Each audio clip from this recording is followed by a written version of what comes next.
Mon mari milliardaire m'a toujours ignoré, jusqu'à ce qu'une nuit interdite, nous brûle la pluie tambourinait contre les immenses baies vitrées de l'hôtel particulier du 16e arrondissement, créant une mélodie mélancolique qui accompagnait parfaitement l'humeur de Camille Dubois.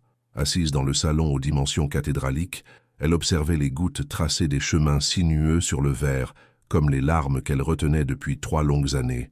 28 ans, diplômée des Beaux-Arts, elle qui rêvait autrefois d'exposer ses œuvres dans les galeries de Montmartre, se retrouvait prisonnière d'une cage dorée. Son mari, Alexandre Beaumont, l'héritier de l'empire immobilier Beaumont et Associés, la traitait comme un meuble précieux, admiré de loin, mais jamais touché.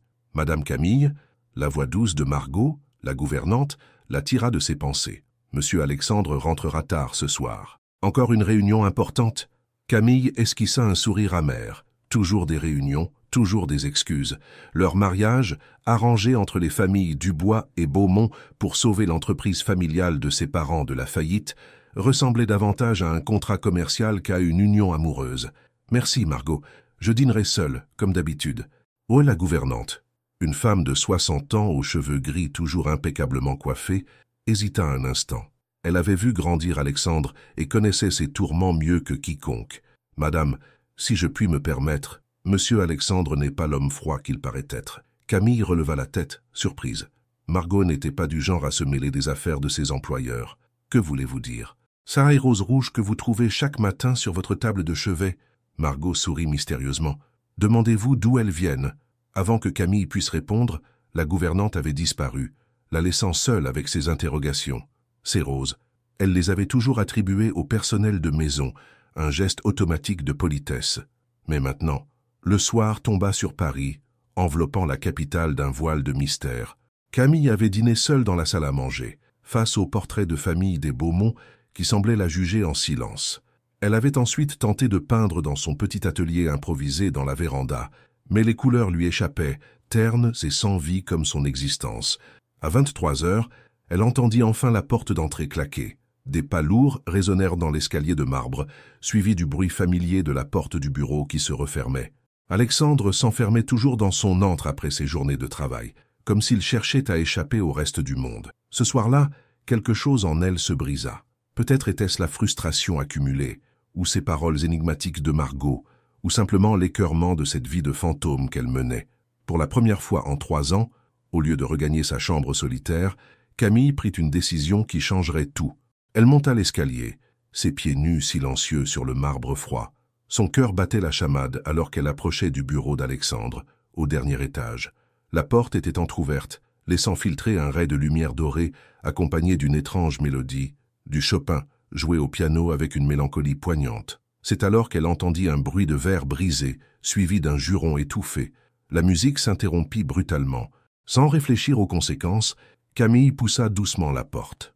Alexandre se tenait devant la cheminée, les cheveux ébouriffés, sa cravate Hermès défaite pendant autour de son cou. Des éclats de cristal jonchaient le parquet ancien, les restes de ce qui avait dû être un verre de whisky. Ses épaules, habituellement si droites et fières, s'affaissaient sous un poids invisible. Il avait ôté sa veste de costume et sa chemise blanche était froissée, révélant une vulnérabilité que Camille ne lui avait jamais vue. Mais ce qui la frappa le plus, était l'expression de son visage. Pour la première fois en 3 ans, le masque d'indifférence polie était tombé, révélant une douleur profonde, une lassitude qui lui serrait le cœur. « Alexandre » murmura-t-elle, sa voix à peine audible dans le silence de la pièce. Il se retourna brusquement et leurs regards se croisèrent. Ce fut comme si un éclair traversait la pièce.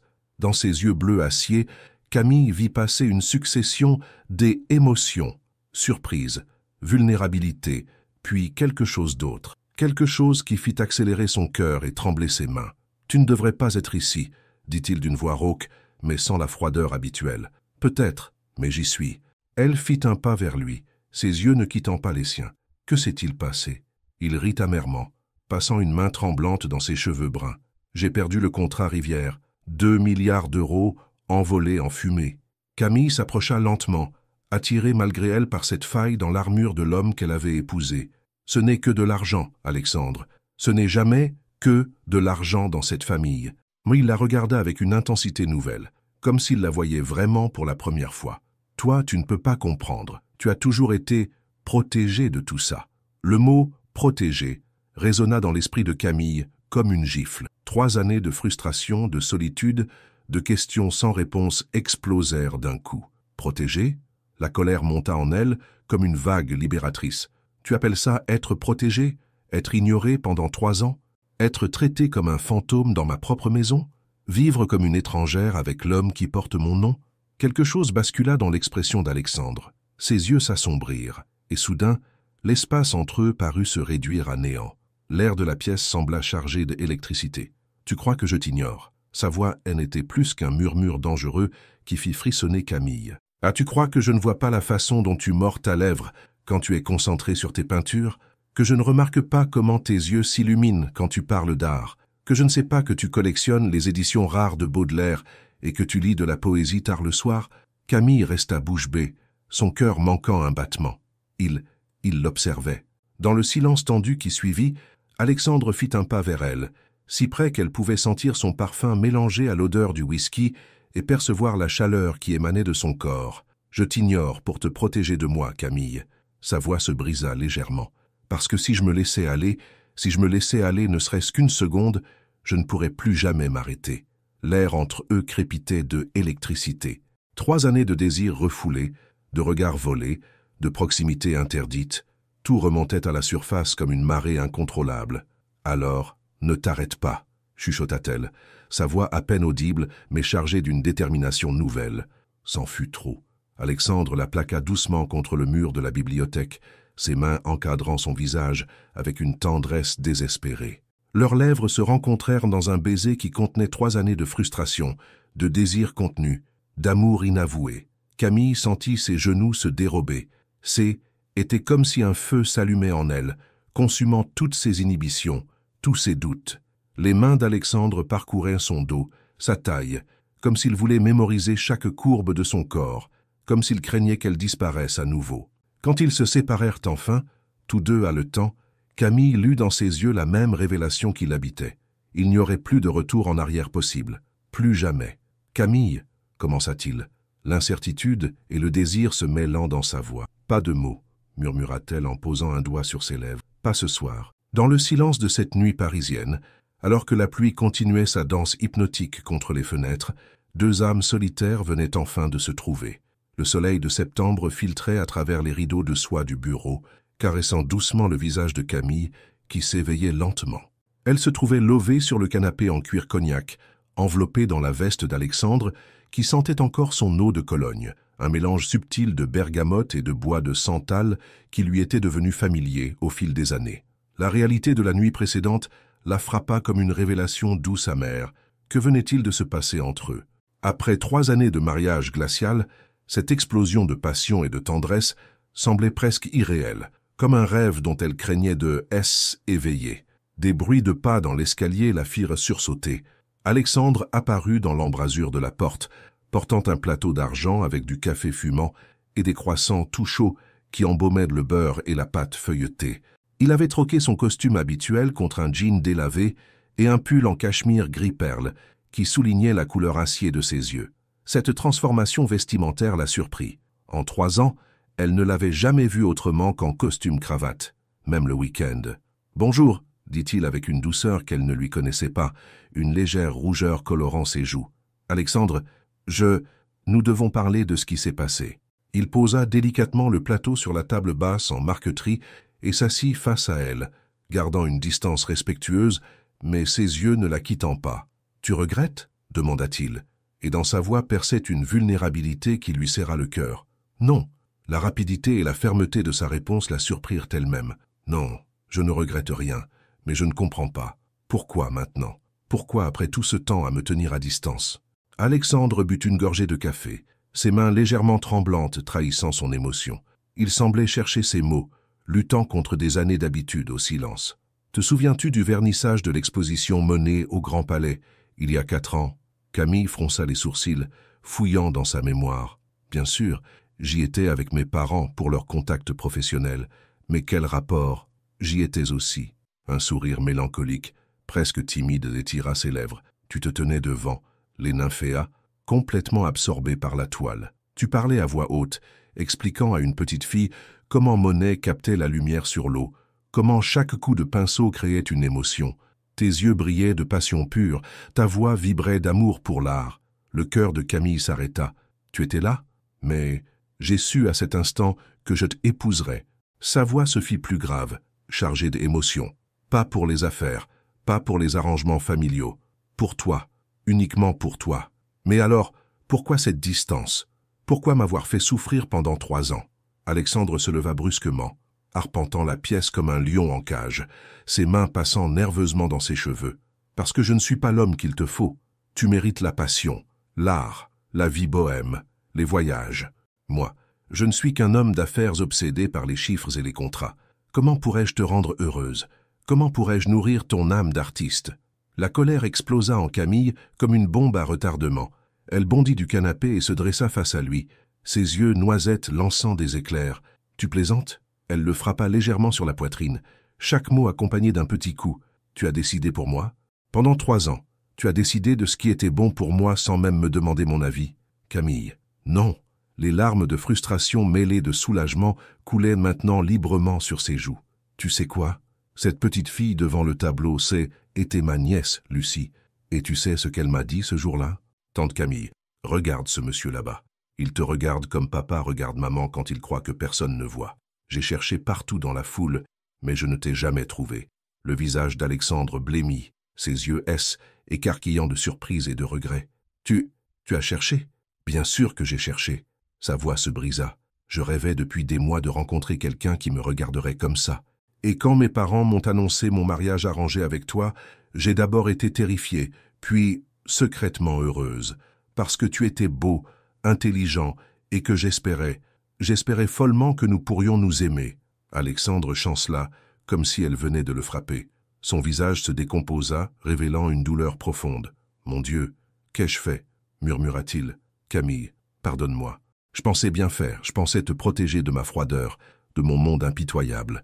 Penser n'est pas aimer, Alexandre. » Elle s'approcha de lui et prit ses mains dans les siennes, sentant leur légère rugosité, leur tremblement. Aimer, c'est faire confiance, c'est laisser l'autre choisir, c'est prendre des risques ensemble. Un silence chargé d'émotion s'installa entre eux. Puis Alexandre l'attira contre lui, enfouissant son visage dans ses cheveux auburn qui sentaient la lavande et quelque chose d'uniquement elle. « Les roses », murmura-t-elle contre sa poitrine, sentant les battements accélérés de son cœur. « C'était toi ?»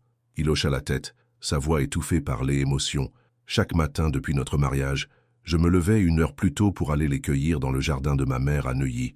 J'espérais qu'un jour tu comprendrais. Et mes livres de cuisine qui disparaissaient mystérieusement de la cuisine, je les empruntais pour apprendre à cuisiner tes plats préférés. » Il rit nerveusement, un son qu'elle ne lui avait jamais entendu. « Je suis un désastre absolu en cuisine, mais je voulais te faire plaisir, même si tu ne savais jamais que était moi. » Quai est la galerie d'art de Montmartre que mes parents ont mystérieusement pu racheter l'année dernière. Alexandre se figea dans ses bras. « Comment tu... » L'avocat a fait une erreur dans les papiers. J'ai vu ton nom sur l'acte de propriété. Elle leva les yeux vers lui, cherchant la vérité dans son regard. Pourquoi tout ça? Parce que était ton rêve. Sa voix se brisa.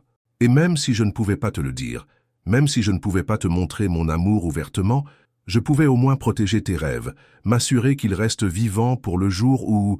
Ou peut-être. Cette fois, ce fut Camille qui l'embrassa, versant dans ce baiser tout l'amour et la reconnaissance qu'elle avait accumulés pendant ces années d'incompréhension.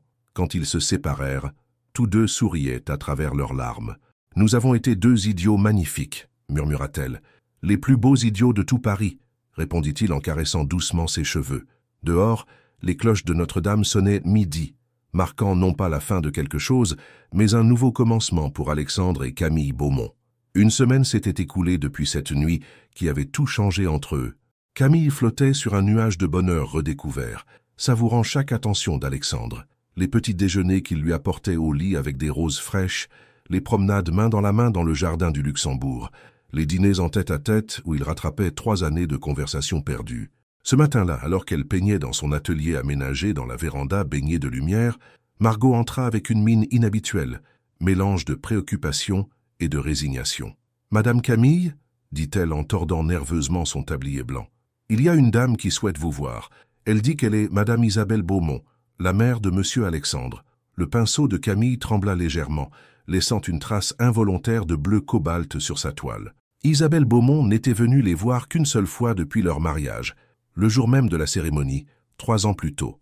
Grande, élégante, avec des cheveux argentés toujours impeccables et un port de reine, elle incarnait l'aristocratie parisienne dans tout ce qu'elle avait de plus intimidant et de plus impénétrable. « Faites-la entrer, Margot. »« Madame, puis-je me permettre ?» La gouvernante hésita, chose rare chez cette femme habituellement si sûre d'elle. « Méfiez-vous, Madame Isabelle n'est pas venue sans raison, et quand elle vient, c'est rarement pour apporter de bonnes nouvelles. » Isabelle pénétra dans l'atelier, avec la grâce calculée d'une danseuse étoile, son regard perçant, balayant les toiles de Camille, avec un mélange de surprise genuine et d'appréciation à peine dissimulée. « Ma chère Camille, » dit-elle d'une voix mélodieuse qui cachait mal une certaine froideur, comme du miel glacé. « Comme c'est charmant. Je ne savais pas que vous aviez un réel talent. Merci, Madame Beaumont. Que me vaut l'honneur de votre visite ?» Isabelle s'approcha d'une toile récente, représentant le jardin sous la pluie, celle que Camille avait peinte juste après sa nuit de révélation avec Alexandre. La femme observa longtemps les coups de pinceau, l'usage de la lumière, et l'émotion brute qui transparaissait dans chaque couleur. « J'ai cru comprendre que les choses avaient considérablement évolué entre Alexandre et vous ces derniers temps. » Camille sentit ses joues s'empourprer légèrement. En effet, comme c'est touchant, le sourire d'Isabelle ne montait pas jusqu'à ses yeux gris acier, si semblables à ceux de son fils. Cependant, j'espère que vous n'avez pas oublié les termes de votre arrangement initial. Arrangement ? Camille reposa son pinceau, une inquiétude sourde naissant dans sa poitrine. Voyons, ma chère enfant. Isabelle fit quelques pas dans l'atelier, ses talons claquant sur le carrelage provençal. Ce mariage était avant tout une transaction commerciale soigneusement orchestrée, une union destinée à sauver l'entreprise de vos parents de la faillite et à consolider notre position sociale. Les sentiments, elle balaya l'air d'un geste dédaigneux, comme pour chasser une mouche importune. Les sentiments sont un luxe que notre classe sociale ne peut se permettre, du moins pas quand ils interfèrent avec les affaires sérieuses.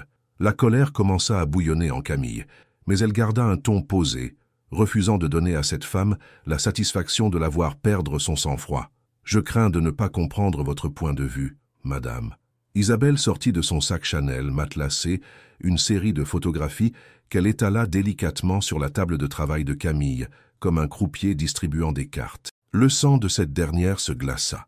C'étaient des photos d'elle et Alexandre, prises à leur insu au cours de la semaine écoulée. Leurs baisers tendres dans le jardin privé, leurs promenades enlacées le long de la Seine, leurs regards complices lors de leur dîner romantique à la Tour d'Argent. Vous voyez, ma chère, j'ai des yeux partout dans cette ville, et ce que je vois me dérange profondément. En quoi notre bonheur vous dérange-t-il ? Car la voix de Camille tremblait légèrement malgré ses efforts pour paraître calme. Parce que le bonheur rend faible. Le masque de politesse glacée d'Isabelle craqua momentanément, révélant une dureté implacable. Alexandre a déjà failli perdre le contrat Rivière à cause de ses distractions sentimentales. Pensez-vous sincèrement qu'un homme amoureux, aveuglé par ses émotions, puisse diriger efficacement un empire de 10 milliards d'euros ? Alexandre n'a jamais été plus fort qu'aujourd'hui, protesta Camille avec véhémence. Vraiment ? Isabelle sourit cruellement, et dans ce sourire, Camille entrevit quelque chose de reptilien. Alors pourquoi ne vous a-t-il jamais parlé de Céline ? Le nom frappa Camille comme un poignard en pleine poitrine, lui coupant le souffle. Qui est Céline ? Son premier amour. Isabelle savoura visiblement l'effet de ses paroles. Une artiste, comme vous d'ailleurs. Il l'a aimée avec cette même passion dévorante et aveugle, jusqu'à ce qu'elle le trahisse pour son meilleur ami et partenaire commercial. Cette trahison a failli détruire notre famille, notre réputation, notre empire. C'est pour cela qu'Alexandre a appris à garder ses distances, à séparer rigoureusement les affaires des sentiments. Une leçon douloureuse, mais nécessaire. La pièce se mit à tourner autour de Camille. Tout prenait soudain un sens différent, plus sombre. La froideur initiale d'Alexandre, sa peur manifeste de s'engager émotionnellement, ces murs impénétrables qu'il avait érigés autour de son cœur. « Pourquoi me racontez-vous cela ?» parvint-elle à articuler. « Parce que l'histoire a une fâcheuse tendance à se répéter, ma chère. » Isabelle remit soigneusement les photos dans son sac, chaque geste calculé. Julien Moreau, l'ancien associé et meilleur ami d'Alexandre, celui-là même qui lui a volé Céline, est de retour à Paris après 10 ans d'exil volontaire. Il organise une exposition prestigieuse à la galerie Maecht et souhaite, paraît-il, présenter vos œuvres. Une opportunité en or pour une artiste de votre talent. Et une coïncidence troublante. Ne trouvez-vous pas? Camille frissonna malgré la chaleur de septembre qui baignait l'atelier. Le nom de Julien Moreau était légendaire dans le milieu artistique parisien. Un homme capable de faire ou défaire une carrière d'un simple claquement de doigts, un mécène influent aux relations internationales. Que voulez-vous de moi exactement?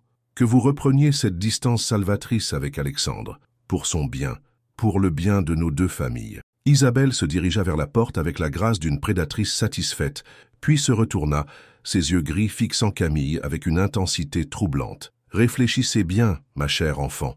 Vous avez le pouvoir de libérer Alexandre de cette faiblesse sentimentale qui pourrait le détruire, ou de devenir son poison, exactement comme Céline l'a été. Le choix vous appartient. » Seule dans son atelier, Camille s'effondra sur sa chaise, les jambes coupées. Les paroles venimeuses d'Isabelle résonnaient dans sa tête comme un écho maléfique. Et si cette femme avait raison?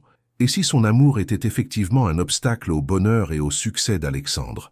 Et si elle n'était qu'une répétition de l'histoire, une nouvelle Céline destinée à le trahir et le détruire?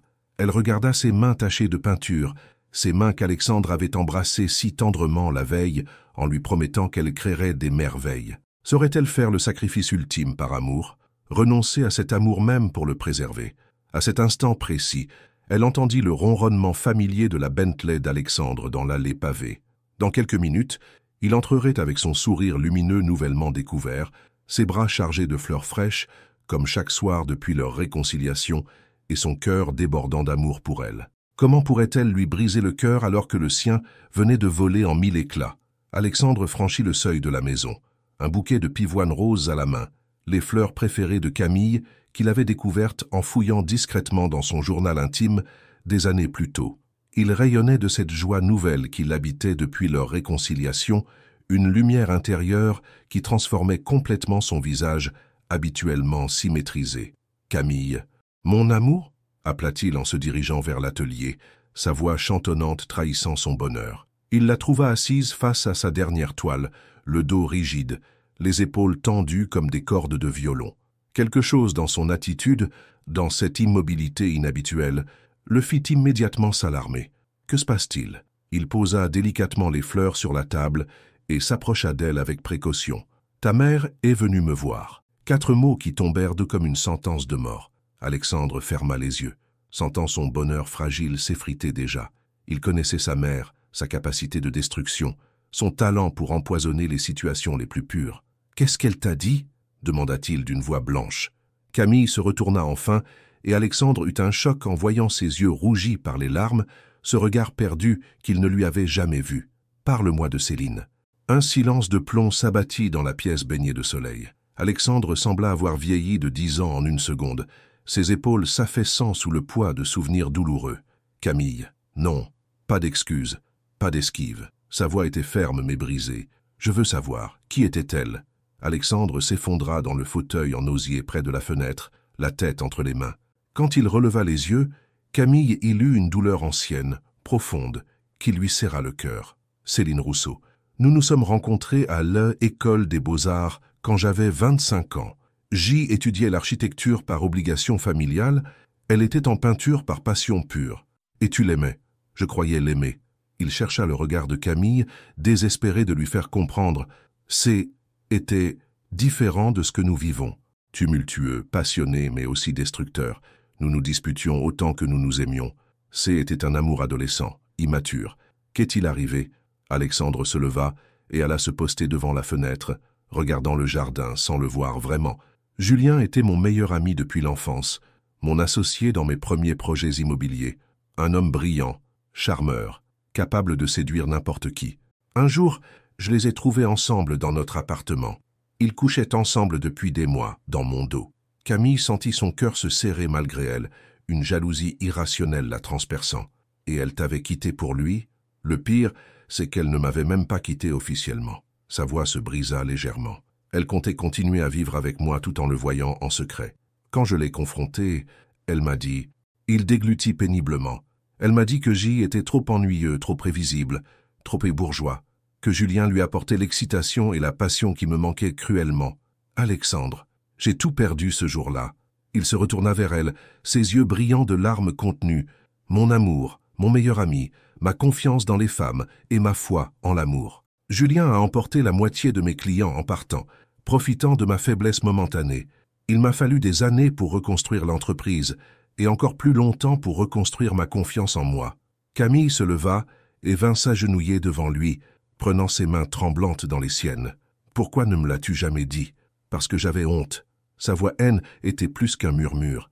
Honte d'avoir été si naïf, si aveugle. Et parce que... Il caressa doucement sa joue humide de larmes.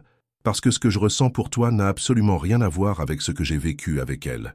Avec Céline, c'est était de la passion destructrice, de l'obsession. Avec toi, c'est de l'amour pur, profond, constructif. Les larmes de Camille redoublèrent, mélange de soulagement et d'angoisse. Ta mère pense que je te rends faible, que notre amour va détruire ta carrière comme celui de Céline l'a fait. « Eh, ma mère a peur, » m'a dit-il fermement, retrouvant un peu de sa force habituelle. Elle a vu son fils transformé en épave après cette histoire, et elle refuse catégoriquement que cela se reproduise. Mais elle se trompe complètement sur toi. Tu n'es pas Céline, Camille. Tu es tout son contraire. Comment peux-tu en être certain? Camille se releva, recommençant à arpenter la pièce nerveusement. Et si elle avait raison? Et si mon amour était effectivement un fardeau pour toi? Camille, regarde-moi. Alexandre se leva et la força doucement à lui faire face. Tu veux savoir la véritable différence entre toi et Céline? Elle prenait tout de moi sans jamais rien donner en retour. Elle me vidait de ma substance, de mon énergie, de ma joie de vivre. Toi, tu me donnes tout sans jamais rien me demander. Elle me détruisait petit à petit. Toi, tu me redonnes vie. Mais le contrat Rivière, ta mère dit que tu l'as perdu à cause de moi. Le contrat Rivière, je l'ai perdu parce que j'ai refusé de corrompre des officiels municipaux, pas à cause de toi. Il sourit tristement. Au contraire, depuis que nous sommes ensemble, vraiment ensemble, je n'ai jamais été plus créatif, plus ambitieux, plus confiant. Tu es ma force, Camille, pas ma faiblesse. Camille voulait le croire, de tout son cœur. Mais les mots venimeux d'Isabelle résonnaient encore dans sa tête comme un poison insidieux. Ta mère m'a dit que Julien était de retour, qu'il voulait exposer mes œuvres dans sa galerie. Le visage d'Alexandre se durcit instantanément. Il t'a contacté? Non, pas directement.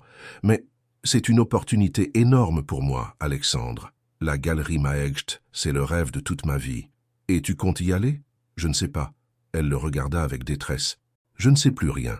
Alexandre l'attira dans ses bras, la serrant fort contre lui, respirant le parfum de ses cheveux, mélangé à l'odeur de la peinture à l'huile. Écoute-moi bien, mon amour, je ne te demanderai jamais de renoncer à tes rêves pour moi.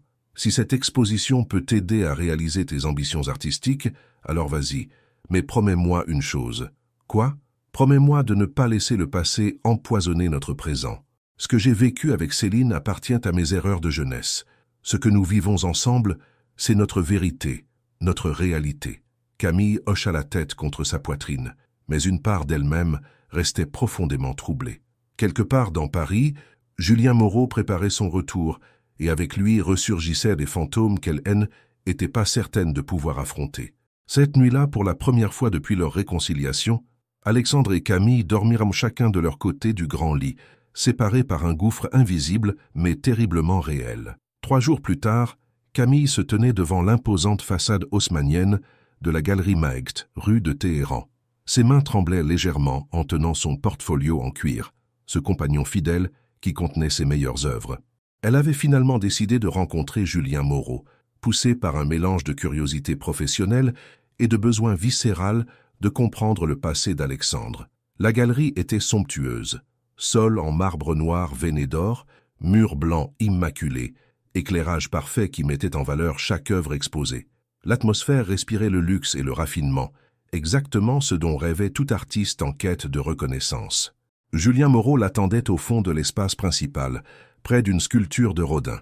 Il était exactement comme elle se l'était imaginé d'après les descriptions d'Alexandre. Grand, séduisant, d'une beauté un peu décadente et dangereuse, avec des cheveux bruns légèrement grisonnants aux tempes et des yeux verts perçants qui semblaient pouvoir à travers les âmes. Il portait un costume noir parfaitement coupé qui soulignait sa silhouette élancée et dégageait cette assurance naturelle des hommes habitués à obtenir tout ce qu'ils veulent. « Madame Beaumont », dit-il en s'approchant, un sourire charmeur aux lèvres qui ne touchait pas ses yeux. « Où puis-je vous appeler Camille?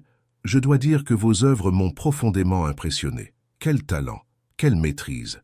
Merci, monsieur Moreau, c'est un honneur de vous rencontrer. Jean Julien, je vous en prie. » Il la guida vers son bureau privé, une pièce élégante donnant sur un petit jardin intérieur où des sculptures modernes côtoyaient des rosiers anciens. « Puis-je vous offrir quelque chose? Champagne, peut-être?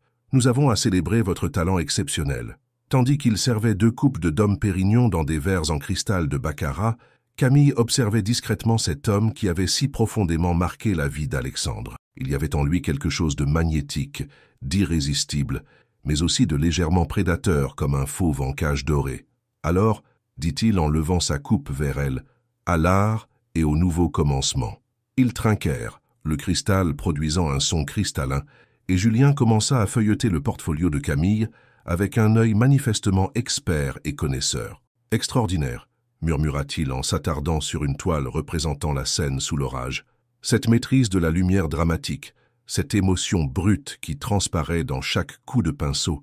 Vous me rappelez quelqu'un que j'ai connu autrefois. Une artiste exceptionnelle, elle aussi. Céline Rousseau ?»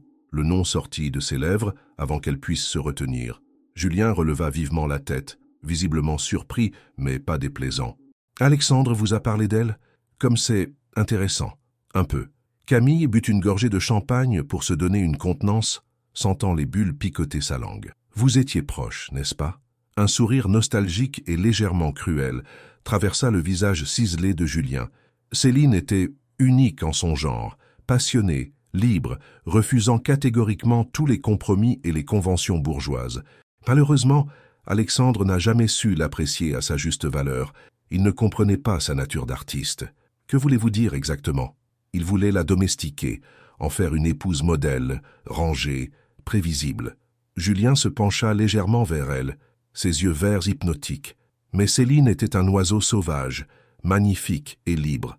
Elle avait besoin d'espace, de liberté créatrice, de passion véritable, pas d'une cage dorée, même luxueuse.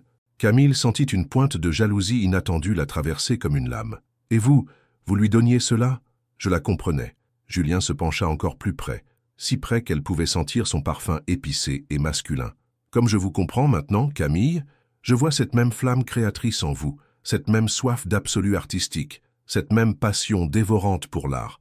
Je ne suis pas Céline. Non, vous êtes infiniment plus forte qu'elle, plus talentueuse aussi. » Il referma délicatement le portfolio et la regarda avec une intensité troublante. « C'est pourquoi je veux vous proposer quelque chose d'absolument exceptionnel. » Il se leva gracieusement et se dirigea vers un tableau recouvert d'un drap de soie blanche.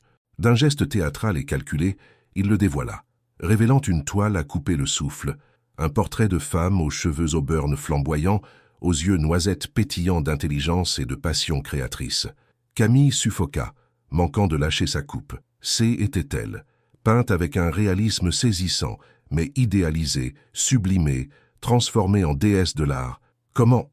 articula-t-elle péniblement. « J'ai mes sources, mes petits espions partout dans Paris, » dit Julien avec un sourire mystérieux qui ne présageait rien de bon. « Cette toile sera la pièce maîtresse de votre exposition, la muse moderne. Voilà comment je compte l'intituler. Qu'en pensez-vous » Camille ne pouvait détacher ses yeux du portrait troublant. C était d'une beauté indéniable, mais quelque chose dans cette représentation d'elle-même la mettait profondément mal à l'aise. Qui l'a peinte? Moi. Julien s'approcha d'elle dangereusement, si près qu'elle sentit son souffle chaud sur sa nuque. Vous m'inspirez profondément, Camille. Depuis que j'ai découvert vos œuvres, je ne pense qu'à vous, à votre talent, à votre beauté. Vous êtes ma nouvelle muse. Monsieur Moreau, Julien, je suis marié. Avec Alexandre, oui. Son ton se fit plus dur, plus calculateur. Dites-moi, Camille, êtes-vous vraiment heureuse? Profondément, sincèrement heureuse? Ou bien vous contentez-vous simplement de sécurité matérielle et de confort bourgeois? C'est compliqué. Non, c'est d'une simplicité biblique. Il prit ses mains dans les siennes, ses doigts caressant délicatement sa peau. Vous êtes une artiste, Camille, une vraie. Vous avez besoin de passion dévorante, de émotions fortes, de défis créatifs constants. Alexandre peut-il vous offrir cela? Lui qui a passé 3 longues années à vous ignorer superbement? Les paroles de Julien frappèrent juste, réveillant tous les doutes que les mots venimeux d'Isabelle avaient semés dans son esprit. Camille retira doucement ses mains, troublée. Que voulez-vous de moi exactement? Votre talent exceptionnel, votre beauté rayonnante, votre âme d'artiste authentique. Il retourna s'asseoir derrière son bureau en acajou, reprenant un ton plus professionnel mais ses yeux ne la quittant pas. Je vous propose un contrat d'exclusivité absolue. 3 expositions majeures dans mes galeries, Paris, New York, Londres. Une reconnaissance internationale immédiate. Votre nom en lettres d'or dans l'histoire de l'art contemporain. Et en échange, votre fidélité artistique totale. Et, il marqua une pause dramatique, savourant son effet. Votre liberté de créer sans les contraintes étouffantes d'un mariage arrangé qui bride votre génie. Camille se leva brusquement, renversant presque sa coupe. Vous me demandez de quitter mon mari? Je vous demande de vous libérer des chaînes qui vous empêchent de devenir la grande artiste que vous êtes destinée à être. Alexandre ne vous mérite pas, Camille. Il ne vous a jamais mérité. Vous ne le connaissez pas. Pas le vrai Alexandre. Je le connais infiniment mieux que vous ne le pensez. Julien se leva à son tour, son masque de charme sophistiqué glissant pour révéler quelque chose de plus sombre, de plus dangereux. J'ai été son meilleur ami pendant 15 longues années. Je connais intimement sa froideur naturelle, son égoïsme fondamental, sa façon de tout calculer, même ses sentiments. Même son prétendu amour pour vous n'est qu'un calcul savant. C'est absolument faux. Vraiment. Il contourna son bureau avec la grâce d'un prédateur. Alors pourquoi a-t-il attendu précisément 3 ans pour vous montrer cet amour, soi-disant sincère? Pourquoi maintenant? Juste au moment où il traverse une période particulièrement difficile professionnellement. N'est-ce pas un timing étrangement suspect? Le doute s'insinua de nouveau dans l'esprit de Camille, comme un poison insidieux. Et si Julien avait raison? Et si Alexandre ne s'était rapproché d'elle que par faiblesse passagère, par besoin égoïste de réconfort? Réfléchissez bien, ma chère Camille. Julien revint vers elle, sa voix se faisant plus douce, plus persuasive. Je pars pour New York demain soir pour finaliser les préparatifs de votre triomphe. Si vous décidez de saisir cette chance unique, cette opportunité qui ne se représentera jamais, retrouvez-moi à l'aéroport Charles de Gaulle, terminal 2E, demain à 20 heures précises. Ensemble, nous construirons l'empire artistique que vous méritez, loin des mesquineries parisiennes. Il prit une carte de visite dorée dans sa poche et la glissa dans la main tremblante de Camille. En attendant votre décision, gardez ceci en souvenir de notre rencontre prometteuse. C était la reproduction photographique du portrait qu'il avait peint d'elle. Camille quitta la galerie dans un état de confusion totale. Les rues de Paris défilaient devant ses yeux sans qu'elle les voie vraiment, ses pensées tourbillonnant comme un manège infernal. Les paroles de Julien résonnaient dans sa tête, se mêlant aux doutes semés par Isabelle, créant un chaos émotionnel qu'elle n'arrivait pas à démêler. Quand elle arriva chez elle, Alexandre l'attendait dans le salon, un bouquet de roses rouges à la main, les mêmes qu'il déposait religieusement chaque matin sur sa table de chevet depuis leur mariage. En voyant son expression troublée, son sourire se figea instantanément. « Comment s'est passée ta rencontre ?» demanda-t-il avec une inquiétude mal dissimulée. Alexandre, elle le regarda longuement, cherchant dans ses yeux bleus la vérité qu'elle ne savait plus reconnaître. « Dis-moi la vérité absolue. Pourquoi maintenant? Pourquoi avoir attendu exactement 3 ans pour me montrer ton amour ?» L'expression d'Alexandre changea radicalement, passant de la joie anticipée à l'inquiétude profonde. « Que t'a dit Julien? Qu'est-ce qu'il t'a mis dans la tête? Réponds-moi d'abord. Sois honnête avec moi. Pourquoi maintenant ?» Alexandre posa délicatement les roses sur la table basse et s'approcha d'elle lentement, comme on approche un animal blessé. « Parce que j'ai eu une peur panique de te perdre. Cette nuit où j'ai perdu le contrat Rivière, quand tu es venu me voir dans mon bureau, j'ai brutalement réalisé que j'y étais en train de gâcher la plus belle chose qui me soit jamais arrivée par pure lâcheté. Donc C était bien de la faiblesse? Du besoin de réconfort? Non. Il la prit fermement par les épaules, ses yeux brillants d'une détermination farouche. C était du courage, enfin, le courage d'avouer ce que je ressentais depuis le premier jour de notre rencontre. Camille le regarda intensément, cherchant le mensonge dans ses yeux. Mais tout ce qu'elle y vit fut de l'amour sincère et une peur palpable de la perdre. « Julien pense que tu ne me mérites pas. Julien a peut-être raison. » La réponse d'Alexandre la surprit. « Je ne te mérite probablement pas, mais je t'aime, Camille, plus que ma propre vie. » Cette nuit-là, elle dormit mal, le visage séduisant de Julien et ses promesses de gloire internationale hantant ses rêves agités, tandis que, à côté d'elle, Alexandre veillait en silence, pressentant avec l'instinct des amoureux que leur bonheur fragile était de nouveau gravement menacé. Le lendemain matin, Camille se réveilla avec la ferme intention d'oublier Julien Moreau et ses propositions tentantes. Mais quand elle descendit pour le petit déjeuner, elle trouva Alexandre au téléphone, visiblement contrarié, sa voix inhabituellement tendue. « Non, directeur Fontaine, je comprends parfaitement votre position, mais nous pouvons sûrement trouver un arrangement. »« Oui, je vois, parfaitement. » Il raccrocha brutalement et se passa une main tremblante dans les cheveux, un geste que Camille avait appris à reconnaître comme un signe de stress intense. « Que se passe-t-il » demanda-t-elle en s'approchant, l'inquiétude nouant son estomac. « Rien de grave » mentit-il avec un sourire forcé qui ne trompait personne. « Juste quelques complications administratives mineures. » Mais Margot, qui entrait justement avec le café du matin, ne put s'empêcher de commenter avec sa franchise habituelle « Monsieur Alexandre, peut-être devriez-vous dire la vérité à madame. Elle mérite de savoir ce qui se passe réellement. » Alexandre lança un regard d'avertissement à la gouvernante, mais Camille avait déjà compris que quelque chose de grave se tramait. « Alexandre, dis-moi ce qui se passe. Vraiment, la vérité complète. » Il soupira profondément, vaincu par l'évidence. 3 autres clients majeurs ont rompu leur contrat cette semaine. Il semblerait que des rumeurs particulièrement malveillantes circulent sur ma stabilité émotionnelle récente. Quel genre de rumeurs? Que je suis distrait, que mes priorités ne sont plus les bonnes, que mes jugements sont altérés depuis... Il la regarda avec une douleur manifeste. Depuis que nous sommes ensemble. Depuis que j'ai enfin choisi le bonheur. Le cœur de Camille se serra douloureusement. Ta mère... Ma mère n'y est pour rien cette fois. Ces rumeurs viennent d'ailleurs, d'une source bien plus malveillante. Son expression se durcit comme du granit. De quelqu'un qui connaît parfaitement mes points faibles et sait exactement où frapper pour faire le plus de mal possible. Julien? Alexandre hocha la tête gravement. Il a toujours été redoutable en affaires, impitoyable avec ses ennemis. Maintenant qu'il est de retour à Paris, il compte visiblement reprendre ce qu'il estime être à lui, y compris ma place dominante sur le marché immobilier parisien. Camille sentit la culpabilité l'envahir comme une marée noire. En acceptant de rencontrer Julien, n'avait-elle pas donné des armes redoutables à l'ennemi juré d'Alexandre? « Je suis désolée, » murmura-t-elle, les larmes perlant à ses yeux. « C'est ma faute. Je n'aurais jamais dû accepter de le voir. »« Non !»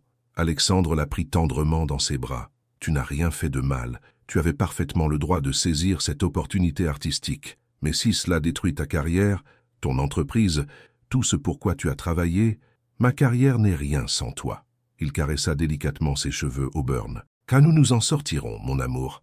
Ensemble, nous sommes invincibles. » Cet après-midi-là, Alexandre partit pour une série de rendez-vous de sauvetage, tentant désespérément de rassurer ses clients restants et de limiter les dégâts. Camille se retrouva seule dans la grande maison silencieuse, en proie à des sentiments contradictoires qui la déchiraient. C'est alors que Lucie, sa nièce de 12 ans, vint lui rendre visite avec sa mère Sophie, la sœur aînée de Camille. « Tante Camille !» s'exclama la fillette aux boucles blondes en se jetant dans ses bras. « Maman m'a dit que tu allais peut-être exposer tes tableaux dans une vraie galerie. C'est absolument formidable. » Sophie, une femme pragmatique de 35 ans, aux yeux perçants, observa sa sœur avec une inquiétude croissante. « Tu as l'air préoccupée, Camille. Tout va bien entre Alexandre et toi. » Camille hésita longuement, puis décida de se confier entièrement. Elle raconta tout à Sophie, la réconciliation passionnée avec Alexandre, les menaces à peine voilées d'Isabelle, la proposition alléchante de Julien, et maintenant les problèmes professionnels grandissants d'Alexandre. « Attends une minute, » dit Sophie en fronçant les sourcils, l'air soudain alarmé. Ce Julien Moreau, grand, brun, yeux verts hypnotiques, charme ravageur et légèrement dangereux. Tu le connais. De réputation sulfureuse, malheureusement. Sophie secoua la tête avec dégoût. Il a séduit et impitoyablement abandonné au moins 3 femmes de mes amies ces dernières années, toutes des artistes talentueuses et vulnérables. Il leur promettait monts et merveilles, les emmenait à l'étranger avec des contrats mirobolants, et quand il se lassait d'elles, il les abandonnait sans un sou, détruisant leur carrière au passage. Camille blêmit, sentant son sang se glacer dans ses veines. « Tu es absolument sûre ?»« Certaine. La dernière en date, Marine Duval, une sculptrice de grand talent, a fini par se suicider après qu'il l'ait quittée brutalement. Elle avait tout quitté pour lui, sa famille, ses amis, sa galerie parisienne, ses clients. Il l'avait complètement isolée avant de la détruire. Le sang de Camille ne fit qu'un tour. Mon Dieu, ce monstre. Camille, Sophie l'a pris fermement par les mains. Je ne connais pas intimement Alexandre, Mais je sais une chose avec certitude. Jamais tu n'as été aussi radieuse, aussi épanouie que ces dernières semaines. Cet homme t'aime vraiment, profondément. Ne gâche pas ça pour un manipulateur sociopathe. » Tandis que Lucie dessinait innocemment dans un coin, Sophie continua avec gravité. « Tu te souviens de cette exposition Monet où maman nous avait emmenés il y a 4 ans? Tu m'avais dit qu'un homme mystérieux te regardait avec des yeux amoureux. Tu avais passé des semaines entières à le chercher partout dans Paris, rêvant de le retrouver. Et maintenant, tu l'as trouvé. C'était Alexandre. Ne le laisse pas partir par stupidité. » Ces paroles frappèrent Camille comme une révélation fulgurante. Elle se souvenait parfaitement maintenant de cette période où elle rêvait de cet inconnu mystérieux qui l'avait regardé avec tant d'amour. Alexandre avait été là, tout près, et elle l'avait cherché sans le savoir pendant des mois. À 18 heures, Alexandre rentra, épuisé mais arborant un sourire victorieux qui transforma son visage. « Excellente nouvelle », annonça-t-il en la soulevant dans ses bras. « J'ai récupéré 2 clients sur 3. Il va falloir du temps et des efforts pour tout rétablir complètement, mais nous y arriverons. » Camille se jeta passionnément dans ses bras. « Alexandre, pardonne-moi. J'ai douté de nous. J'ai douté de toi. J'ai été stupide. Mon amour, non, laisse-moi finir. » Elle plongea son regard dans le sien. « Je t'aime, pas par faiblesse, pas par commodité, pas par calcul, mais parce que tu es l'homme que j'ai cherché inconsciemment toute ma vie sans le savoir. Tu es mon âme sœur. » Le sourire qui illumina le visage d'Alexandre valait tous les contrats du monde. « Alors épouse-moi, dit-il soudain, ses yeux brillants d'émotion. « Mais nous sommes déjà mariés, rit-elle à travers ses larmes. « Épouse-moi par amour cette fois.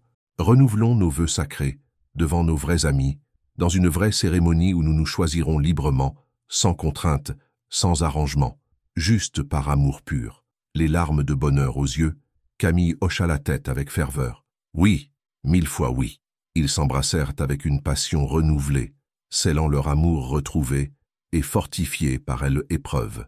À 20 heures précises, à l'aéroport Charles de Gaulle, Julien Moreau attendait vainement une femme qui ne viendrait jamais.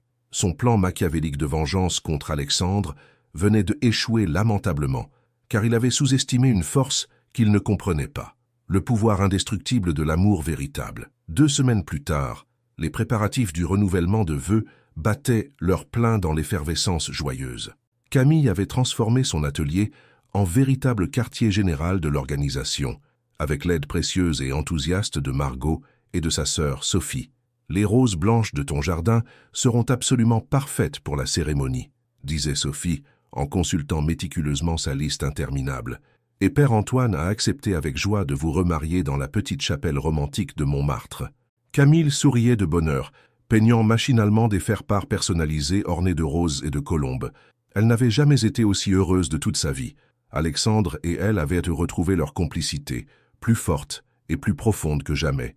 Chaque jour apportait de nouvelles découvertes merveilleuses sur l'homme qu'elle avait épousé, sa passion secrète pour la poésie de Verlaine, sa façon attendrissante de fredonner sous la douche, son habitude touchante de laisser des petits mots d'amour dans ses livres préférés. C'est alors que Margot entra dans l'atelier, visiblement troublée, son visage habituellement serein, marqué par l'inquiétude. « Madame Camille, il y a une dame qui souhaite absolument vous voir.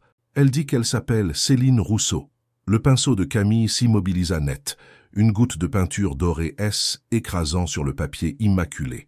Sophie et elle échangèrent un regard alarmé, chargé d'appréhension. « Faites-la entrer, » dit finalement Camille d'une voix qu'elle espérait plus ferme qu'elle ne l'était réellement. Céline Rousseau entra comme une apparition surgie du passé. Grande, très mince, avec une élégance naturelle, elle avait des cheveux noirs corbeaux qui encadraient un visage d'une beauté saisissante, mais marqué par la souffrance. Ses yeux d'un bleu presque violet étaient d'une tristesse infinie. Elle portait une robe vintage noire qui soulignait sa pâleur maladive et tenait à la main un petit bouquet de roses fanées, comme des souvenirs flétris. « Camille Beaumont, je présume ?» Sa voix était douce, presque musicale, mais avec un tremblement à peine perceptible qui trahissait une émotion profonde. « En effet, vous êtes Céline. J'espère que vous me pardonnerez cette intrusion pour le moins inhabituelle. » Céline s'approcha lentement, observant avec une mélancolie palpable les faire-part colorés étalés sur la table. « Vous renouvelez vos vœux? Comme c'est romantique et touchant. » Sophie se leva discrètement, comprenant l'importance du moment. « Je vais voir Lucie dans le jardin. » Une fois seule, Céline prit place en face de Camille avec des gestes délicats. De près, on pouvait voir clairement les stigmates de la souffrance sur son visage autrefois parfait, des cernes profonds, des mains légèrement tremblantes, cette tristesse infinie dans le regard qui parlait de blessures jamais cicatrisées. « Pourquoi êtes-vous venu ?» demanda Camille, plus intriguée qu'hostile, touchée malgré elle par la fragilité de cette femme. « Pour vous avertir d'un danger imminent. » Céline posa délicatement les roses fanées sur la table, comme une offrande tragique. « Julien m'a contacté il y a quelques jours. Il m'a dit qu'il avait tenté de vous séduire avec ses promesses habituelles et que vous aviez courageusement résisté à ses manipulations. Il n'a absolument pas l'habitude qu'on lui résiste. Je ne comprends pas où vous voulez en venir. Julien ne supporte pas l'échec, encore moins l'humiliation. Quand il ne peut pas avoir quelque chose qu'il désire, il préfère systématiquement le détruire plutôt que de l'accepter. » Céline baissa les yeux, sa voix se brisant légèrement. « C'est exactement ce qui s'est passé avec moi il y a 15 ans. Comment ça? Que voulez-vous dire? L'histoire que vous connaissez.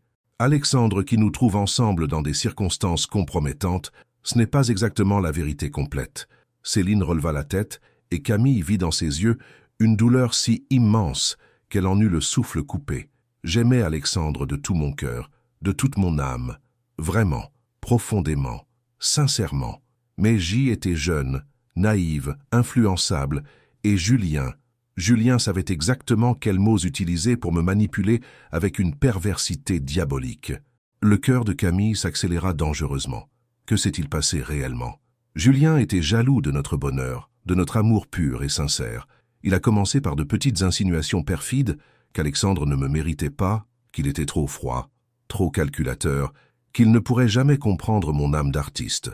Puis il s'est montré de plus en plus présent, de plus en plus attentionné, jouant le rôle du confident compréhensif. « Vous êtes tombée amoureuse de lui ?»« Non, jamais. » La réponse claqua comme un fouet dans l'air parfumé de l'atelier. Je n'ai jamais cessé d'aimer Alexandre une seule seconde. Mais Julien m'a fait un chantage ignoble. Il avait des photos compromettantes de moi, prises à mon insu lors d'une soirée étudiante où j'avais trop bu. Il menaçait de les publier dans tous les journaux parisiens si je ne jouais pas son jeu pervers. Camille porta une main horrifiée à sa bouche. Mon Dieu, ce monstre. Le jour où Alexandre nous a trouvés ensemble, Julien m'avait drogué. J était à peine consciente, complètement désorientée. Les larmes coulèrent maintenant librement sur les joues blêmes de Céline. Quand Alexandre est parti, le cœur brisé et les yeux pleins de dégoût, j'ai voulu tout lui expliquer, tout lui dire. Mais Julien m'a menacé de s'en prendre physiquement à Alexandre si je parlais. Il connaissait des gens dangereux, disait-il. Pourquoi me racontez-vous tout cela maintenant, après 15 ans de silence? Parce que j'ai appris par mes contacts dans le milieu artistique que Julien préparait quelque chose de terrible, de définitif. Il a engagé des hommes très dangereux qui n'hésitent pas à tuer. Il compte s'en prendre directement à Alexandre, puisqu'il n'a pas réussi à vous avoir par la séduction. Le sang de Camille se glaça instantanément. Qu'est-ce que vous voulez dire exactement? Un accident, quelque chose qui ressemblerait parfaitement à un tragique accident. Céline se pencha vers elle, agrippant ses mains avec une force désespérée. Il faut absolument prévenir Alexandre. Il faut qu'il se méfie de tout et de tous. Julien ne s'arrêtera devant rien pour obtenir sa vengeance. Mais pourquoi vous? Pourquoi m'aider après toutes ces années de silence? Céline sourit tristement, un sourire d'une beauté déchirante. Parce qu'Alexandre mérite d'être enfin heureux, et parce que j'ai passé 15 longues années à regretter amèrement de ne pas avoir eu le courage de lui dire la vérité à elle époque. Elle se leva gracieusement pour partir, puis se retourna une dernière fois. « Camille, aimez-le pour nous deux. Aimez-le comme j'aurais voulu pouvoir le faire si les circonstances avaient été différentes. » Après son départ, Camille resta longtemps immobile, assimilant difficilement ces révélations bouleversantes. Tout prenait maintenant un sens nouveau et tragique. La colère d'Alexandre, sa méfiance instinctive envers les femmes, sa difficulté chronique à faire confiance. Laurent Mercier était un homme de petite taille, aux cheveux gris acier, mais son regard perçant et intelligent trahissait une redoutable expérience.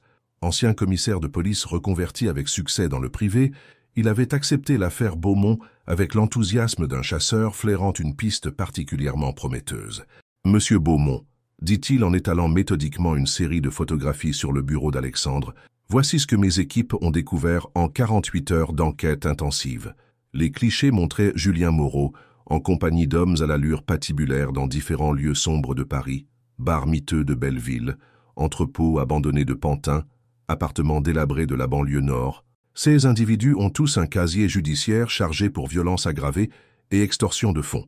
L'un d'eux, Tony Ricci, est spécialisé dans les accidents de voitures parfaitement orchestrés. Un vrai professionnel de la mort déguisé. Camille, assise près d'Alexandre, sentit son sang se glacer dans ses veines. « Vous pensez qu'ils vont vraiment ?»« Madame, ces hommes ne sont pas payés des fortunes pour jouer aux cartes ou boire du café, » répondit sombrement Mercier. « Cependant, nous avons une chance inespérée. Julien Moreau va frapper demain soir, nous en sommes certains. »« Comment le savez-vous avec une telle précision ?» demanda Alexandre, serrant instinctivement la main de Camille. « Parce qu'il a loué une suite présidentielle au Ritz pour fêter un succès imminent, selon nos informateurs infiltrés. Et il a réservé un vol privé pour les Bahamas le lendemain matin à l'aube. » Alexandre serra les poings, ses articulations blanchissant. « Ce salaud compte disparaître définitivement après. »« Exactement. Mais nous allons l'en empêcher. » Mercier sortit un plan détaillé de Paris. « D'après nos renseignements précis, l'attaque aura lieu sur la route de Neuilly, dans le tunnel souterrain, quand vous rentrerez de votre rendez-vous de demain soir avec M. Delacroix pour finaliser le contrat du centre commercial de la Défense. Comment peut-il savoir que j'ai ce rendez-vous? C était top secret. Il a probablement une taupe dans votre entourage professionnel, où il a fait mettre votre téléphone portable sur écoute par des spécialistes. » Mercier se tourna vers Camille avec gravité. « Madame, j'ai une faveur cruciale à vous demander. Tout ce que vous voudrez pour sauver Alexandre. Nous avons absolument besoin d'un appât pour attirer Julien dans un piège parfait. Accepteriez-vous de le rencontrer une dernière fois ?» Alexandre bondit comme un ressort. « Hors de question, je refuse catégoriquement. Monsieur Beaumont, écoutez-moi attentivement. » Mercier leva une main apaisante. « Votre épouse sera en sécurité totale. Mes meilleurs hommes seront positionnés partout, et c'est notre seule chance réelle d'obtenir des aveux enregistrés et d'arrêter définitivement ce psychopathe. C'est beaucoup trop dangereux. Je ne prendrai pas ce risque. » Alexandre, Camille posa une main ferme sur son bras. « Si c'est le seul moyen d'arrêter Julien définitivement, » « Non !» Sa voix se brisa d'émotion. « J'ai déjà perdu 15 années de ma vie à cause de cet homme. Je ne risquerai jamais de te perdre maintenant. » Mercier observait le couple avec un intérêt professionnel. « Il y a peut-être une autre solution plus sûre, mais elle implique de prendre un risque calculé et parfaitement maîtrisé. » Il expliqua son plan en détail. Alexandre se rendrait normalement à son rendez-vous crucial, mais accompagné discrètement par des policiers en civil. Pendant ce temps, Camille rencontrerait Julien dans un lieu public ultra sécurisé, le café de Flore, bondé et surveillé, pour l'occuper et lui soutirer des informations compromettantes. « Et si quelque chose tourne mal ?» demanda Alexandre, l'angoisse déformant ses traits. « Mes hommes seront en position dans les deux endroits simultanément. Au moindre problème, nous intervenons immédiatement. » Après de longues discussions houleuses, ils acceptèrent finalement le plan. Cette nuit-là, Alexandre et Camille restèrent éveillés, blottis l'un contre l'autre, conscients que le lendemain déciderait de leur avenir commun. Le lendemain soir, Camille arriva au café de Flore avec 15 minutes d'avance. Elle portait une robe rouge simple mais élégante, et ses cheveux étaient retenus par un chignon sophistiqué qui laissait échapper quelques mèches rebelles. Dans son sac à main, un micro miniature enregistrait chaque son. Julien apparut exactement à l'heure convenue. Il était impeccable comme toujours, mais Camille remarqua une tension nouvelle dans sa démarche, une nervosité à peine dissimulée. « Camille, » dit-il en s'asseyant face à elle avec un sourire calculé, « je suis surpris et ravi que vous ayez finalement accepté de me voir. J'ai longuement réfléchi à votre proposition. » Les yeux verts de Julien s'allumèrent dangereusement. « Vraiment? Et à quelle conclusion êtes-vous parvenu? »« Oui, mais j'ai des conditions non négociables. Je vous écoute avec le plus grand intérêt. » Camille but une gorgée de café pour se donner une contenance. Sentant le regard perçant de Julien peser sur elle, « Je veux des garanties absolues. Comment puis-je être sûr que vous ne m'abandonnerez pas lâchement, comme vous l'avez fait avec d'autres femmes ?» Un sourire cruel et révélateur passa furtivement sur les lèvres de Julien. Quelles autres femmes? Marine Duval, par exemple. Le sourire de Julien se figea instantanément, ses yeux verts se durcissant comme du jade. Qui vous a parlé de Marine? Peu importe la source. Est-ce vrai qu'elle s'est suicidée après que vous l'ayez brutalement abandonnée? Marine était faible, mentalement instable. Il haussa les épaules avec une désinvolture glaçante. Elle n'avait pas votre force de caractère, votre intelligence supérieure. Et Céline Rousseau? Elle était faible aussi selon vous? Cette fois, Julien se pencha dangereusement vers elle, ses yeux verts se transformant en fentes menaçantes. « Que savez-vous exactement sur Céline? Qui vous a renseigné? Je sais qu'elle vous aimait sincèrement et que vous l'avez détruite méthodiquement, comme vous avez détruit Marine, comme vous avez failli détruire Alexandre. » Julien rit, mais son rire sonnait complètement faux, chargé d'une méchanceté pure. Alexandre méritait amplement ce qui lui est arrivé. Il m'a toujours tout pris, les meilleurs projets immobiliers, la reconnaissance professionnelle, les femmes les plus belles. Il était grand temps qu'il paye enfin le prix de son arrogance. Alors C était uniquement de la vengeance personnelle, de la justice. Julien frappa violemment la table, attirant les regards alarmés des autres clients. Il se croyait supérieur avec son nom prestigieux, sa fortune familiale héritée. Moi, j'ai dû me battre sauvagement pour tout obtenir, partir de rien. Et maintenant, vous comptez recommencer vos petits jeux malsains? Julien sourit de nouveau, mais cette fois, son sourire glaça littéralement le sang de Camille. Disons que les problèmes chroniques d'Alexandre vont bientôt se résoudre, définitivement et de façon irrévocable. Que voulez-vous dire exactement? Vous le découvrirez bien assez tôt, ma très chère Camille. Il consulta ostensiblement sa montre en or. D'ailleurs, cela devrait être en cours en ce moment même. Le cœur de Camille manqua plusieurs battements. Il était 20h30, exactement l'heure où Alexandre devait quitter son rendez-vous crucial et emprunter la route de Neuilly. « Julien, qu'avez-vous fait? Arrêtez cette folie. »« Moi? Rien du tout de mes propres mains. » Il se leva calmement, savourant visiblement sa supériorité. « Mais les routes de banlieue peuvent être si dangereuses la nuit. Les accidents mortels sont si fréquents. » Camille bondit et attrapa désespérément son bras. « Arrêtez ça immédiatement, je vous en supplie. » « Trop tard, ma chère petite. » Il se dégagea brutalement, révélant sa vraie nature violente. « Mais ne vous inquiétez pas outre mesure, vous ne serez pas seul longtemps dans votre veuvage. J'ai de grands projets pour nous deux. » À cet instant précis, Mercier et 3 policiers en civil se levèrent simultanément de leurs tables respectives, encerclant Julien avec une précision militaire. « Julien Moreau, vous êtes en état d'arrestation pour tentative de meurtre avec préméditation et complicité d'assassinat. » Le visage de Julien se décomposa complètement, passant de la suffisance à la panique pure. « Comment? C'est impossible. Votre conversation entière a été enregistrée, monsieur, et vos complices ont été arrêtés il y a exactement 1 heure, grâce à nos équipes de surveillance. » Tandis qu'on lui passait les menottes sous les regards médusés des clients, Julien lança un dernier regard haineux à Camille. « Vous ne savez pas ce que vous venez de faire. Alexandre ne vous mérite absolument pas. Vous le regretterez. Peut-être. » répondit Camille avec une sérénité nouvelle, retrouvant enfin sa force. « Mais c'est à moi seul d'en décider. » 1 heure plus tard, Alexandre arrivait au café, escorté par 2 policiers souriants. En voyant Camille saine et sauve, il la prit dans ses bras avec une force désespérée. « Mon amour, j'ai eu si peur de te perdre. C'est fini pour toujours, » murmura-t-elle contre son cou. « Tout est définitivement fini. » Mercier s'approcha d'eux, visiblement satisfait. « Monsieur et Madame Beaumont, grâce à votre courage exceptionnel, nous avons démantelé tout un réseau criminel. Julien Moreau ne pourra plus jamais nuire à personne. » En rentrant chez eux cette nuit-là, Alexandre et Camille savaient qu'ils avaient non seulement sauvé leur amour, mais aussi exorcisé définitivement tous les fantômes du passé. 6 mois étaient écoulés depuis l'arrestation spectaculaire de Julien Moreau.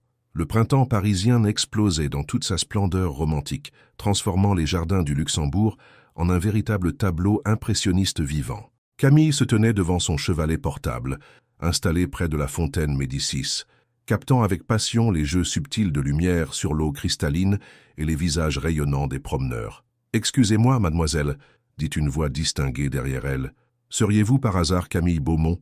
Elle se retourna pour découvrir un homme élégant d'une 60aine d'années, aux cheveux blancs impeccablement coiffés et au regard bienveillant et intelligent. Il tenait à la main un catalogue d'expositions luxueusement relié. En effet, et vous êtes? Philippe Mahecht, directeur de la prestigieuse galerie Mahecht. Il sourit chaleureusement, sans la moindre trace de condescendance. J'ai eu l'occasion de voir quelques-unes de vos œuvres, dans des circonstances particulières, certes, mais votre talent exceptionnel m'a immédiatement frappé. Camille rougit légèrement, touchée mais aussi méfiante. Depuis l'affaire Julien, plusieurs galeristes l'avaient contacté, certains attirés par le scandale autant que par son art. Monsieur Mahecht, je vous remercie sincèrement, mais je ne souhaite pas que ma notoriété soit liée à cette triste et sordide histoire. Il agita la main avec un dédain aristocratique. Ma chère enfant, J'ai 60 ans d'expérience dans ce milieu impitoyable. Je sais parfaitement reconnaître l'authentique du factice, le talent véritable de la médiocrité opportuniste. Votre art n'a absolument rien à voir avec ce scandale. Il le transcende magnifiquement. Il ouvrit délicatement le catalogue qu'il tenait. J'organise en septembre une exposition collective prestigieuse sur les nouveaux maîtres de la lumière. J'aimerais passionnément y présenter 5 de vos toiles les plus représentatives. Qu'en dites-vous? Le cœur de Camille s'emballa follement. La galerie Maegtwese était le rêve absolu de toute sa vie artistique. Mais cette fois, elle l'obtenait par mérite pur, pas par manipulation ou scandale. « J'en serais profondément honorée », répondit-elle avec émotion.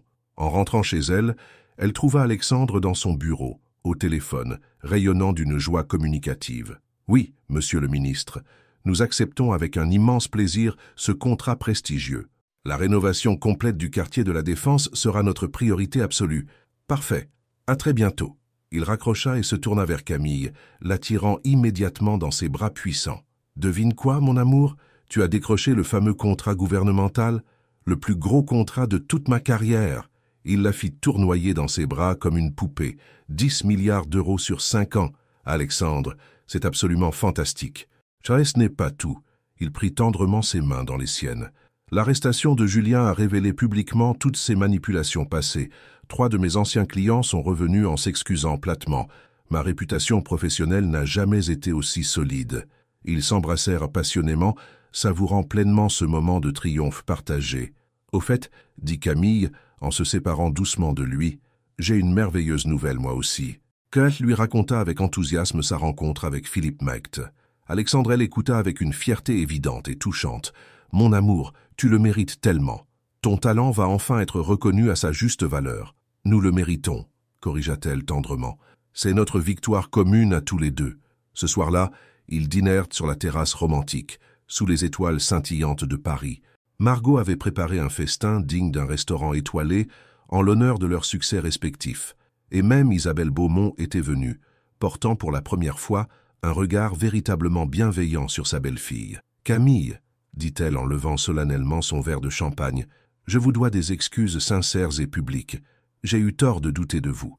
Vous avez sauvé mon fils, et par extension, toute notre famille, Madame Beaumont. Chère Isabelle, appelez-moi simplement Isabelle, ma chère. » La femme austère esquissa un sourire authentique, et j'aimerais que vous sachiez que votre exposition aura lieu dans les meilleures conditions possibles. Je connais personnellement Philippe Maegdt depuis 30 ans. C'est un homme d'honneur et de parole. Plus tard, quand tous les invités furent repartis, Alexandre et Camille se promenèrent main dans leur jardin privé. Les roses qu'ils cueillaient religieusement chaque matin pour elle embaumaient l'air nocturne de leur parfum enivrant. « Tu sais, » dit Camille en s'arrêtant près du rosier principal, « j'ai quelque chose d'important à te dire. »« Quoi donc, mon amour ?» Elle sourit mystérieusement et sortit de sa poche un petit objet qu'elle lui tendit avec émotion. Alexandre regarda, complètement incrédule, le test de grossesse indéniablement positif. « Camille, tu es... Nous allons ?»« Ça va avoir un bébé, » confirma-t-elle, les larmes de bonheur aux yeux. « J'ai fait le test ce matin. » Alexandre la souleva du sol et la fit tourner en riant et pleurant simultanément de joie. « Mon amour, mon incroyable et merveilleux amour. Tu es content ?» demanda-t-elle, rayonnante. « Content ?» Il posa délicatement ses mains sur son ventre encore plat. « Je suis l'homme le plus heureux de Paris, de France, du monde entier. » Ils restèrent longtemps enlacés sous les étoiles bienveillantes, parlant avec émotion de l'avenir, de la chambre d'enfant à aménager, des prénoms merveilleux possibles. « Alexandre ? » ?»« Oui, mon cœur. Promets-moi quelque chose d'important. Tout ce que tu veux. Promets-moi que nous raconterons toute la vérité à notre enfant. Les erreurs, les doutes, les épreuves douloureuses, mais aussi comment l'amour véritable peut absolument tout surmonter. » Alexandre caressa tendrement ses cheveux auburn que la lune argentait. « Je te le promets solennellement. » Et je lui raconterai comment sa maman courageuse a sauvé son papa de lui-même. Et comment son papa a appris à sa maman ce qu'était le véritable amour. Cette nuit-là, ils s'endormirent paisiblement, en rêvant de l'avenir radieux, leurs mains entrelacées posées sur le secret précieux qu'abritait déjà le ventre de Camille. 6 mois plus tard, par une magnifique journée de septembre aux couleurs chatoyantes, la petite chapelle Notre-Dame de Clignancourt à Montmartre résonnait joyeusement de rires cristallins et de musique céleste. Des guirlandes sophistiquées de roses blanches et de lierres grimpants ornaient les voûtes gothiques séculaires, créant une atmosphère absolument féerique pour le renouvellement solennel des vœux d'Alexandre et Camille. Camille descendait majestueusement l'allée centrale, au bras de son père Bernard Dubois, rayonnante dans une robe de soie ivoire qui épousait délicatement les courbes harmonieuses de sa grossesse de 6 mois. Ses cheveux auburn flamboyants étaient ornés de petites roses blanches fraîches, et dans ses yeux noisettes brillait un bonheur pur et inaltérable qui illuminait toute la chapelle. Alexandre l'attendait devant l'autel gothique, absolument magnifique dans son costume gris anthracite parfaitement coupé. Quand leurs regards amoureux se croisèrent, le temps sembla magiquement suspendu. 3 années de mariage arrangé, des mois de épreuves et de doutes, tout cela n'était plus qu'un lointain cauchemar face à l'évidence aveuglante de leur amour éternel.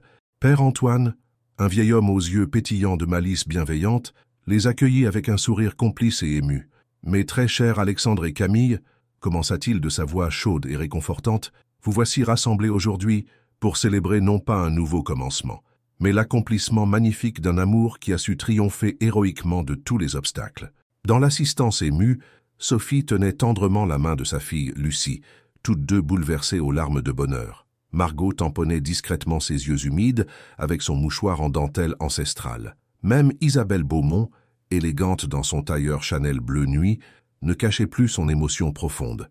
Au premier rang, une invitée surprise mais bienvenue, Céline Rousseau. Camille avait absolument insisté pour qu'elle soit présente, symbole vivant du pardon et de la réconciliation. Elle avait retrouvé une sérénité nouvelle depuis qu'elle avait courageusement témoigné contre Julien et contribué à révéler enfin la vérité. « Alexandre, dit solennellement Père Antoine, souhaitez-vous renouveler vos vœux sacrés à Camille ?» Alexandre prit délicatement les mains de sa femme, sa voix tremblant d'émotions pures. « Camille, il y a 3 ans, je t'ai épousée par convenance familiale. Aujourd'hui, je te choisis librement par amour absolu. Je promets de t'aimer dans la joie comme dans la peine, de protéger tes rêves comme tu as magnifiquement protégé les miens, et de voir en toi chaque jour la femme extraordinaire que tu es. Tu es ma lumière éternelle, mon inspiration divine, ma complice pour la vie. Je t'aime plus que les mots ne pourront jamais l'exprimer. » Camille souriait à travers ses larmes de bonheur. Quand son tour arriva, sa voix porta claire et ferme dans la chapelle silencieuse. « Alexandre, tu m'as appris que l'amour véritable ne se contente pas de beaux mots. Il se prouve dans les gestes quotidiens, dans la patience, dans la confiance inébranlable. Tu m'as offert des roses chaque matin pendant 3 ans sans jamais rien demander en retour. Aujourd'hui, je te promets de t'aimer avec la même constance, la même générosité infinie. Tu es mon rocher, mon complice, le père de notre enfant. Je t'aime pour l'éternité. » Ils échangèrent leurs alliances, les mêmes qu'au premier mariage, mais désormais chargées d'un sens nouveau et profond. « Par le pouvoir qui m'est conféré, et surtout par la force divine de l'amour qui vous unit, je vous déclare à nouveau mari et femme. Alexandre, vous pouvez embrasser votre épouse bien-aimée. » Leur baiser fut long, tendre, chargé de toutes les promesses d'un avenir radieux. L'assemblée explosa en applaudissements nourris et en cris de joie pure. Dehors, sous le soleil généreux de septembre, la fête battait son plein dans les jardins que Margot avait transformés en véritable paradis terrestre. Philippe Maegdt félicitait chaleureusement Camille pour le succès phénoménal de son exposition qui se prolongeait d'1 mois supplémentaire. « Ma chère artiste, vos œuvres se vendent comme des petits pains. La critique parisienne est unanime. Vous êtes la révélation absolue de l'année. » Alexandre rayonnait de fierté en écoutant les éloges mérités adressés à sa femme talentueuse.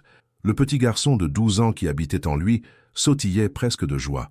Laurent Mercier s'approcha du couple radieux, un verre de champagne à la main. « Mes félicitations les plus sincères. Et vous serez heureux d'apprendre que Julien Moreau a été condamné à 15 ans de prison ferme. Il ne vous embêtera plus jamais. »« Ça est un chapitre définitivement clos, » répondit Alexandre, en serrant amoureusement la main de Camille. Alors que le soleil commençait à décliner doucement, Camille et Alexandre se retirèrent quelques instants sur la terrasse romantique, observant leurs invités danser joyeusement dans le jardin parfumé. « Tu sais, » dit Camille en posant la main sur son ventre arrondi, « je crois que notre petite fille va naître dans un monde parfait. »« Une fille ?» Alexandre posa sa main sur la sienne avec émotion. « Tu es sûr ? Intuition féminine infaillible. » Elle sourit malicieusement. « Et si c'est le cas, j'aimerais l'appeler Rose. Comme les fleurs que je t'apporte religieusement chaque matin, comme le symbole éternel de notre amour. » Alexandre l'embrassa tendrement. « Rose Beaumont, j'adore ce prénom. Au même moment, Lucie accourut vers eux, essoufflée d'avoir trop dansé. « Tante Camille, oncle Alexandre. Maman dit que quand le bébé naîtra, je pourrai être sa grande cousine et lui apprendre à peindre. »« Bien sûr, ma chérie, » rit Camille. « Et ton oncle Alexandre lui apprendra les mathématiques et les affaires. Et Margot lui apprendra à faire des gâteaux merveilleux, » ajouta Lucie avant de repartir en courant. Le soir tomba doucement sur Paris. Les derniers invités partirent dans une symphonie d'au revoir et de promesses de se revoir bientôt. Camille et Alexandre se retrouvèrent enfin seuls dans leur jardin privé, sous les étoiles qui semblaient de plus brillantes que jamais. Alexandre. « Oui, mon amour éternel. Merci. Pourquoi? Pour avoir cru en nous, pour avoir eu le courage de m'aimer malgré tes peurs, pour être l'homme que j'ai cherché toute ma vie sans le savoir. » Il la prit dans ses bras, la berçant doucement sous la voûte étoilée. « C'est moi qui te remercie. Tu m'as sauvé de moi-même. Tu m'as appris que l'amour n'est pas une faiblesse, mais la plus grande des forces. » Ils restèrent ainsi longtemps, enlacés sous les étoiles bienveillantes, parlant de l'avenir de leur fille, de la nurserie à aménager, des voyages qu'ils feraient en famille. « Tu sais ce qui me rend le plus heureux ?» murmura Alexandre. « Dis-moi, c'est que notre histoire d'amour ne fait que commencer. » Camille sourit, posant sa tête contre son épaule forte. « Notre histoire d'amour est bientôt celle de notre petite Rose. » Cette nuit-là, Paris tout entier semblait veiller sur leur bonheur. Dans leur chambre aux rideaux de soie, Alexandre et Camille s'endormirent, main dans la main, leur cœur battant à l'unisson, portés par la certitude inébranlable que l'amour véritable peut absolument tout surmonter. Leur conte de fées parisien entrait dans sa plus belle époque, celle d'une famille unie par un amour plus fort que tous les obstacles. Et chaque matin, Alexandre continuerait à cueillir une rose pour Camille, perpétuant ce geste d'amour qui avait traversé toutes les épreuves pour devenir le symbole de leur éternité. Fin. L'amour véritable n'est pas celui qui naît sans obstacle, mais celui qui triomphe de tous les obstacles. Alexandre et Camille Beaumont en sont la plus belle preuve vivante.